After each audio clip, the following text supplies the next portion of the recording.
I'm Kyla, Fashionably She, and welcome to my channel. Fashion Week is over. Well, actually, Fashion Week is not over. Fashion Week is still going on, but it's over for me, and I just want to share all of the gems, the tea, everything that I know, because don't gatekeep over here at all. So I'm going to do a 5-part series. The first part is all about preparation, what I did to prepare. The second part is going to be the inspiration behind each look. The third part is going to be about designers to support. Black designers is who I'm really going to highlight. The fourth part is going to be a vlog. It's going to be the whole experience. So it'll be kind of like a movie, maybe a bit stretching it, but it's going to be the behind the scenes. And then the fifth part is just going to be Q&A. So on my Instagram, Fashionably She, I put up a Q&A, and I'll probably put it up every day to get the questions, and then I'll answer you guys' questions. But let's get into the preparation. I started preparing for Fashion Week back in September, October of last year. And it all started with, actually it all started with life, because I feel like I've been preparing for Fashion Week for a very long time, since I was young. But it started with this studded jacket. And again, part 2 is going to be all about the looks, and I'll just describe and go into each look. But it started with this studded jacket that I saw on the gram from Shop Akira. I had actually purchased another dress from them, a dress that I wore to Beyonce concert. I'll put it up, that I love, was fabulous. The quality was so good, because I didn't know if it was a Chinchi shop or what. The quality was so good. And then after that, you know, you buy one thing, it spams everything. And so this jacket, the studded jacket came up, I bought it. And in the moment, I said, I'm going to Fashion Week. So it started with seeing this jacket and saying, I'm going to do it. I immediately, for accountability, not on YouTube, I immediately put up a reel. I think I did an unboxing. I announced I was going to Fashion Week, and that was for accountability. I figured once I announced it, once I put it out in the universe, I wasn't going to turn back.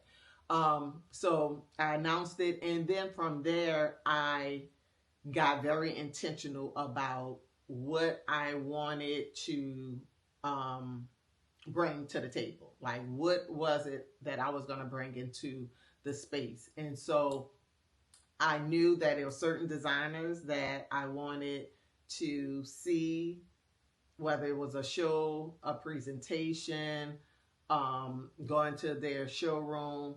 I made a list of my, I guess, inspired designers. And that was designers that I currently wear, designers that I never wore, designers that I would only dream of wearing. And I use dream loosely, because anything that you dream of is achievable. But so I made my list of inspiration behind what it is who I wanted to see, what I wanted to do, and what I was going to bring to the table. From there, because I knew I wanted to go to Alice and Olivia runway show. They had one last year, and I wanted to do the same thing with La Pointe. Like, that was the 2 designers immediately that I wanted to, like, be there. And then I was like, wait a minute, this is mainstream. And, you know, that's what that mainstream is what you're flooded with. But what about my Black designers? And so there were Black designers that I just had to be a part of. And so I made a list of all of my Black designers, and I'll share that list that I wanted to reach out to. I also did some research. One person who I've been watching for a very long time, probably before Instagram. I know before Instagram, because I've been a YouTube watcher for a very long time. So Monroe Steele, she does the best job of giving information on New York Fashion Week. I went back and I looked at her videos and started making notes of some of the things that she was putting out there. It's like some of the apps. She talked about GPS Radar, New York Fashion Week app, another one, Mod Sense or something. I can't think of it. I'll put it up. But it was like 4 apps that I got from just her research. I went and I looked at other influencers who are doing it and doing it well. So that's the Hollow Lux, Janae Taylor, the Yusufs, Karen Britt Chick, are the three that I went and I watched their videos just to kind of see what they did for Fashion Week, how they prepared. And so that was like the research portion of it. And then I tuned out from them because I did not want to get influenced myself. I wanted to kind of go down my own lane, do my own thing, and stay true to who I was. And I wanted to amplify what I bring to the table. So again, I didn't want to get influenced. So I kind of took a back seat of any more research. It's like I saw what I saw, I did the research, and that was it. This was last year. So after that, again, I wrote down my designers, and then I started writing down like what my intentions were. And some of this I may overlap, but in part two, I'm gonna go through each outfit and inspirations. But some of my intentions is that actually I'll pause on my intentions. We'll save that on what I was intending to do. But the next thing, I think I had a great, I had a great sounding board, and I kept that very small. My best friend Keisha is who, when I started having doubt on what am I doing, why am I doing this, I had a conversation with her. I had one conversation with her through this process, and she got me all the way together. And what she told me, and I'll share, is that because for like, I'm always looking at the blueprint. What is the blueprint, right? Who is it that's doing whatever that I look up to, that I admire? What is the blueprint? Everything, success leaves clues. You don't just be successful and you don't leave like the clues behind, the breadcrumbs. So I was looking at like, what's the blueprint? What's the clues? What's the nuggets? What's the nuggets that I can take? And I did this actually with my career that I'm in now. It's like I looked at someone, this is actually a lady from New Orleans, it's so achievable goal. She was actually in the fashion industry, Desiree Rogers. I'm not in the fashion industry, I'm in a different industry, but I saw this lady that exude fashion, elegance, at the top of her game. She was in corporate at the time. And so I studied her blueprint, and I designed my own blueprint that leveraged some of the things that, again, the clues that she left behind on how to get to where I needed to be in my 9 to 5. And so I just say that to say that's just my personality, to look at the blueprints, look at what's out there, and then carve your own path. I brought that same methodology to the table with Fashion Week.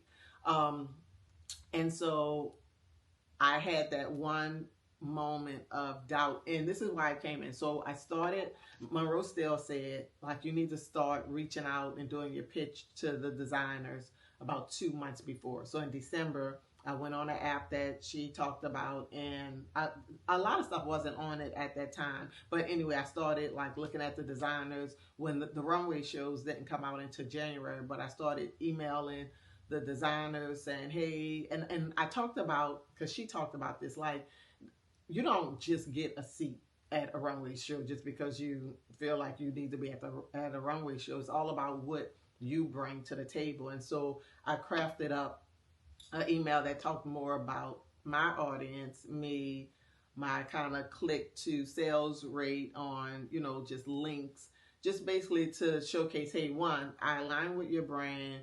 Two, I want to showcase your brand to my audience. And be a part of the continuous growth of your company, as well as possibly form a long-term relationship. The pitches kind of went like that, and so I sent them out, and I got one response probably out of 8 to 10, and the one response I got was from a huge brand, and I don't even want to pronounce the name because I'm probably going to not pronounce it right, but I'll put the brand up. But I saw that, I was like, what am I doing? This isn't me. I wasn't, well, I didn't have expectations. So I didn't think that I was going to get responses back. I didn't even think I was going to get into a show. So I didn't have those expectations, but the reality of like something that you didn't think was going to happen still happening, that set in that, wait, no, it ain't happening. And so I'm a big planner. So the fact that it's January, the shows are, New York Fashion Week is February.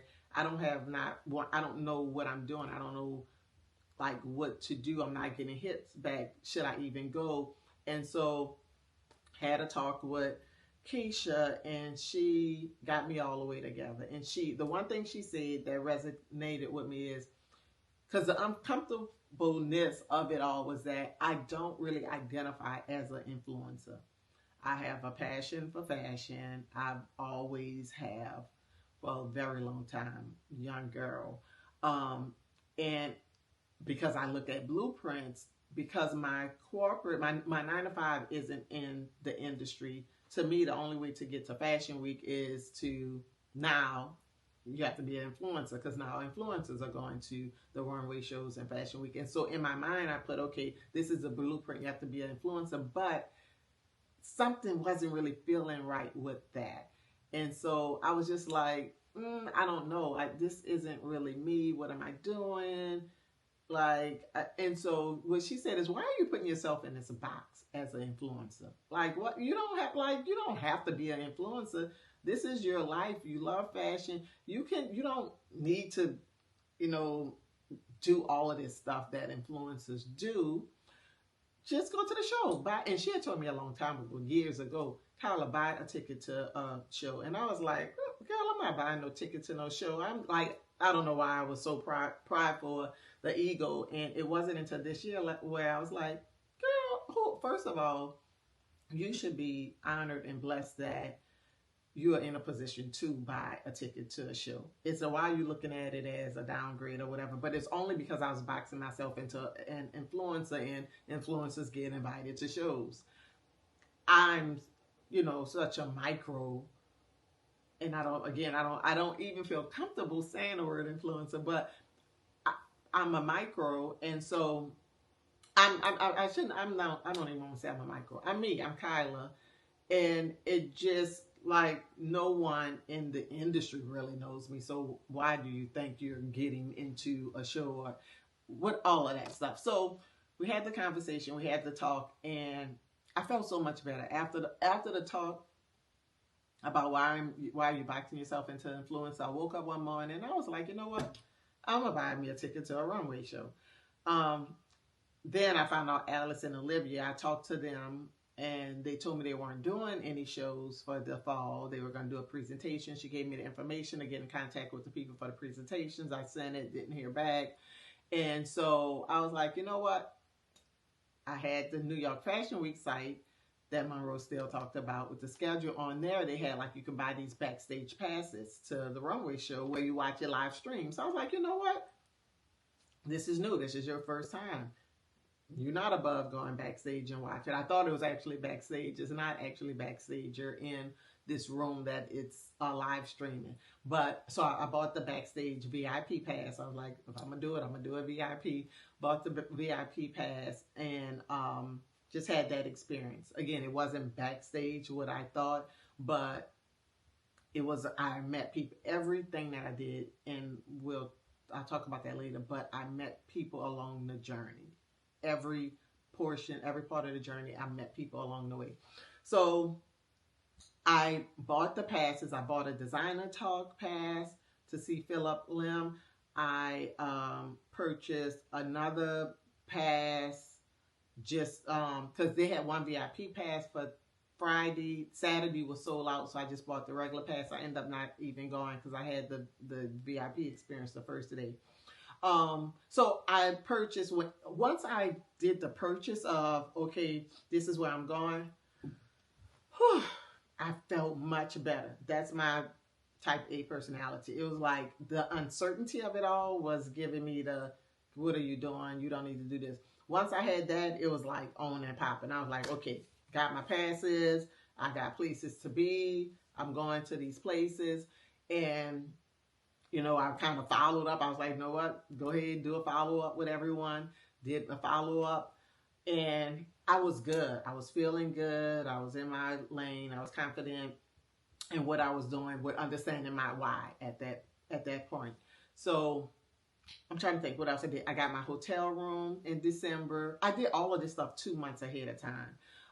And I started again with the purchasing of the pieces that I selected. Like, I started in late September, October. And what I wanted to do was, one, not spend a bunch of money.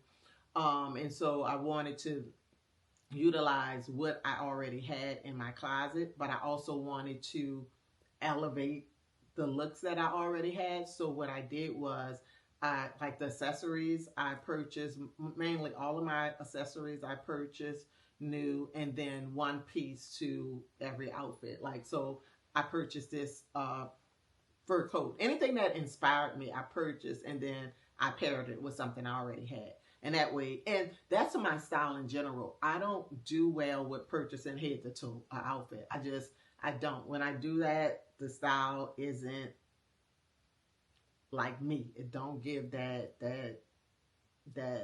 kind of cocky fresh style that I'm kind of like known for, that I do. And so that's just who I am. I usually buy a piece and I match a piece. So I follow that same concept. Bought a piece, match a piece. Bought a piece, match a piece. Everything, the 4, 5, 6. It was 6 looks.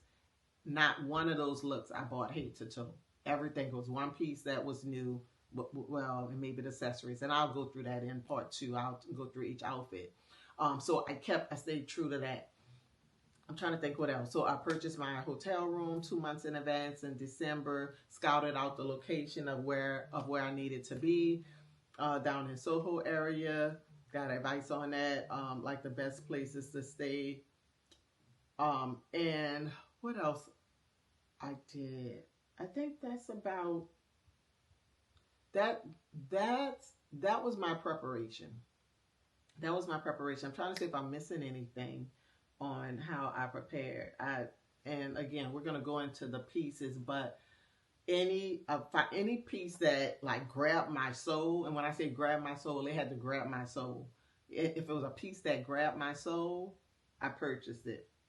I got this one. This, you guys saw me wear this probably, not probably. This bag grabbed my soul. It's a Balmain bag. Snatched it. I bought that, and I actually, I'm saying, come back over here this way, camera.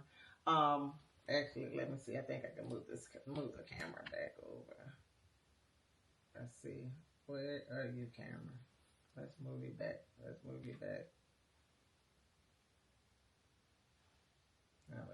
move it back. I'm just learning how to work this. This is a camera that I'm filming on right now. What is it? The DJI Osmo. The DJI Osmo. But anyway, I got a story behind that bag too, because Erykah Badu stylist. I'll share the story now. I went to a Balmain event. My friend invited me to a Balmain event with her. I went to that event. This guy was like, hey, it was like, it looked like I know you from somewhere. I'm like, I don't know. And so we talked. Anyway, long story short, it was Erykah Badu stylist. And I was looking at that bag. Actually, I'm trying to think. There were 2 guys in there who was like, you need this bag. And I was like, no, because I'm not a big bag girl. I'm a small bag girl. And so they said that, and I was like, whatever. And then we were talking. I was talking. His name is Mike, and he said, "You need this bag." And I'm like, "Why are all of y'all on me in this bag?" I'll put up a picture of that day. And so he was like, "You need this bag," and he started showing me. He's like, "You can wear it like this. You can wear it like this, whatever." And so I was like, "No, I'm not an impulse buyer. I love the bag, but it was so big, and I'm not an impulse buyer." But I was like, I'll sleep on it. If when I wake up it's still on my mind, I'll get it. And he was like, oh, one thing I can't stand is a non-impulsive shopper. And I was like, well, that's me. I really don't buy too much impulsively. I'm always sleeping on stuff. Long story short, slept on it, woke up, the bag was on my mind. I called the SA Eric, and I was like, hey, I'm coming for the bag. And I went, drove, got it. And so I knew that was a bag that I was wearing to Fashion Week. And did I wear it? I wore the bag. But anyway, so yeah, the next video I'll go into like the intentions behind everything. When I tell you everything was intentional, that it was so intentional that I wrote out like what my intentions were with each outfit. I wanted to showcase a Black designer from New Orleans. I wanted to showcase Black designers in general, female designers. I wanted to showcase designers that were mainstream that I, wanted to wear, that Oprah wears, that, like big time people wear, that, a while ago back in the day, I would have never been able to afford it. And so I wanted to like do that. I wanted to stay true to who I am, and because I repeat stuff a lot. I don't buy, I shouldn't say I don't buy everything new. That's not what I'm saying. I wear my clothes. I'll say that. And so I wanted to stay true to not everything. Like, I'm not going to not repeat just because I'm at Fashion Week. No, I'm going to repeat as if I was at that week in Dallas. And so I just wanted to stay true to the high-low aspect of who I am. And so I had Target. I wanted to wear Target. I'm a Zara ambassador. I wanted to wear Zara. I wanted to showcase a small business. I wore something from Etsy. Just so many intentions behind everything. And so that's what the next video is going to be, all about the intentions behind it. Hopefully I didn't leave anything out of the preparation. I did have where I stayed at the Four Seasons, so I had them suggest restaurants, and so I have places to eat at. But I think that's about it. I had car service pick me up. I prepared. The least prepared, and that was still prepared, is after I got all of my outfits together, I did last the accessories, the hats, the shades, the shoes. That was all last. Accessories was last. The foundation pieces was first. And pulling from my closet. Even some of the outfits that I wore, and I'll get into it in the next video, the day before, literally, I pulled it together because what I had pieced when I tried it on, actually, this is important too. I tried on everything before, and I went in front of either in front of the mirror, in front of the camera. I filmed it, and if it wasn't showing up good on camera, oddly enough, it was like, oh wait, this isn't going to do, because sometimes you look good, you can feel good, but if it doesn't show up good on camera, and Fashion Week is, a lot of it has to do with looking good and being able to get captured on camera.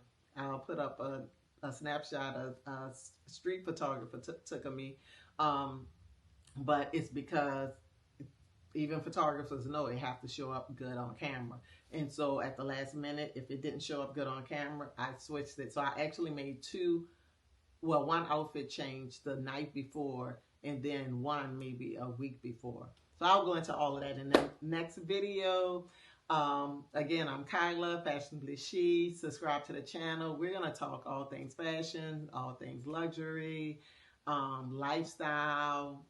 I'm big into beauty, makeup. So just hang out with me, subscribe, and I feel so good about this journey. I feel so good. Bye-bye.